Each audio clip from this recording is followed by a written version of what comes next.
বুলি নহয় এৰ আগৰ ৰবিবাৰ আমি বঙাইগাঁও ডিস্ট্ৰিক্টত কৰিছিলোঁ আজি আহি আমি চিৰাং ডিস্ট্ৰিক্টৰ বিজনীত পালোঁ যে এই প্ৰচেষ্টা আমি ধৰি লওক প্ৰত্যেক ৰবিবাৰে কৰি যাম বুলি আমি তিনি বন্ধুৱে এটা সংকল্প লৈছোঁ আৰু অব্যাহত ৰাখিম আমি এই মানে যাত্ৰাটো যে এৰ নেক্সট আমি আৰু ৰবিবাৰে প্ৰগ্ৰাম ল'ম আজি ধৰি লওক যেহেতু বিজনী চিৰাঙত আছোঁ নেক্সট কৰবাত এটা গোৱালপাৰা নাইবা আমি কোকৰাঝাৰ ল'ম একি আৰু এই প্ৰচেষ্টা আমি যিমান দিনে পাৰোঁ নামনি অসম আমি কপচাৰ কৰিমেই।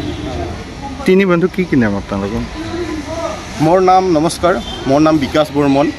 তাৰপিছত মোৰ এজন বন্ধু আছে, সি বৰ্তমান বিজেপিৰ যুৱ মৰ্চাৰ প্ৰেছিডেণ্ট, সিয়াৰ নাম হ'ল সঞ্জয় ৰায়।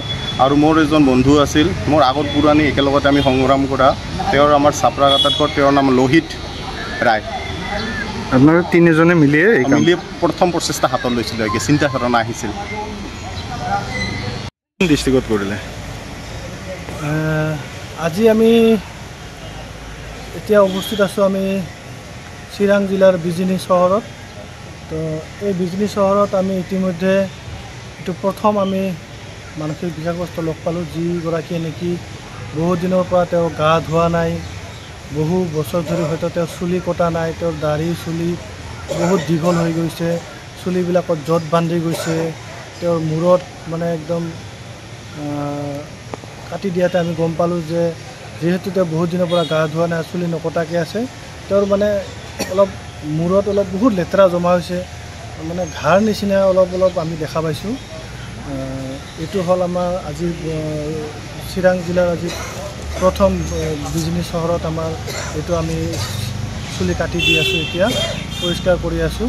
আৰু ইয়াৰ আগতে আমি প্ৰথম আমাৰ যোৱা ৰবিবাৰে আমি এই কাৰ্যসূচী প্ৰথমবাৰৰ বাবে বঙাইগাঁও চহৰত লৈছিলোঁ। আৰু বঙাইগাঁও জিলাৰ অতি কমেও আমি 6ৰ পৰা 7জন এনেকুৱা আমি মানসিক বিকাৰগ্ৰস্ত লোকক আমি চুলি কাটি দি তেওঁক ভালকৈ পৰিষ্কাৰ পৰিচ্ছন্ন কৰি তেওঁক নতুনকৈ এযোৰ কাপোৰ পিন্ধাই দিয়াৰ পিছত খাদ্য তেওঁলোকক দিছোঁ। আৰু আজি যিহেতু আমি চিৰাঙত উপস্থিত আছোঁ আৰু এই চিৰাঙতো আজি বিজনী চহৰত আমি এজন মানসিক বিকাৰগ্ৰস্ত লগ পোৱাৰ পিছত তেওঁক আমি এতিয়া চুলি কাটি দি আছোঁ আৰু তেওঁক গা পা ধুৱাই তেওঁকো এযোৰ নতুন কাপোৰ পিন্ধাই দিম।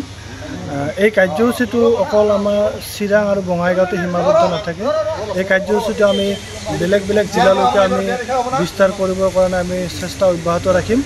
আৰু এইখিনিতে মই বিশেষভাৱে আমাৰ ৰাইজক আহ্বান জনাম যে আপোনালোকেও যদি আপোনালোকৰ ওচৰত এনেকুৱা মানসিক বিকাৰগ্ৰস্ত লোক আছে, যিসকলে নেকি বহু বছৰ ধৰি গা ধোৱা নাই বা বহু বছৰ ধৰি তেওঁলোকে চুলি কটা নাই, তেওঁলোকক আপোনালোকেও সহায় কৰিব পাৰে। তেওঁলোকৰ চুলিখিনি কাটি দিলে কমচে কম যিহেতু এতিয়া বহুত গৰম, অত্যন্ত গৰমত মানুহ থাকিব পৰা নাই যি সময়ত, সেই সময়ত যদি এই এনেকুৱা মানুহবিলাকক যদি অলপমান শুশ্ৰূষা কৰিব পাৰোঁ বা চুলি কাটি দিব পাৰোঁ বা গা পুৱাই ধুৱাই দিব পাৰোঁ, নিশ্চয় সেই মানসিক বিকাৰগ্ৰস্ত লোকজনে অলপ হ'লেও সকাহ পাব।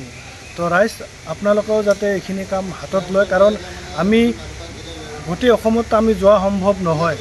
আমি বঙাইগাঁও, চিৰাং, যিকেইখন আমাৰ লোৱাৰ আছামৰ ওচৰ চুবুৰীয়া জিলা আছে সেইকেইখনত আমি যোৱাৰ চেষ্টা কৰিম।